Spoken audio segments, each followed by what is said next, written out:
Hello అండి, welcome to my channel Sindhu Tulasi. Sunday హరీబెరీగా ఏ ఫిష్ చికెనో మటనో నాన్ వెజ్ అనేది వెరీ కామన్గా తెచ్చుకొని వండేసుకొని తిని నిమ్మలంగా ఉందాం అనుకుంటారు ప్రస్తుతం ఉన్నటువంటి ఛానల్. కానీ మాకు ఇక్కడ ఉన్నటువంటి వెదర్ని బట్టి మేము ఈవినింగ్ చికెన్ తెచ్చుకున్నామన్నమాట. కానీ నాకైతే నిజంగానే చేసే మూడ్ లేదు. బట్ మా హస్బెండ్ చికెన్ రెగ్యులర్గా నువ్వేం చేస్తావు, నేనే కొంచెం డిఫరెంట్గా ట్రై చేస్తానని చెప్పేసి ఒక చికెన్ కర్రీ అయితే చేశారు.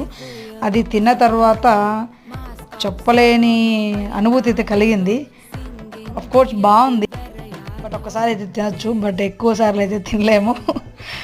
లిటరల్గా టేస్ట్ ఓకే, ఎక్కువ సార్లు అయితే తినడానికి మనం ప్రిఫర్ చేయలేము. ఎందుకంటే ఆడవాళ్ళు ఎప్పుడు ఆడవాళ్ళ వంట ఆడవాళ్ళదే, మగవాళ్ళ వంట మగవాళ్ళదే. మరి మగవాళ్ళు చెఫ్లు ఎంతోమంది ఉన్నారు కదా, వాళ్ళు చేస్తున్నారు కదా అనుకోవచ్చు. ఇంట్లో మగవాడు ఎప్పుడు చెఫ్ అయితే అవ్వలేడు, ఇంట్లో ఆడదే ఎప్పటికైనా చెఫ్. హోటల్స్లో వర్క్ చేసేవాళ్ళు హోటల్స్ వరకే.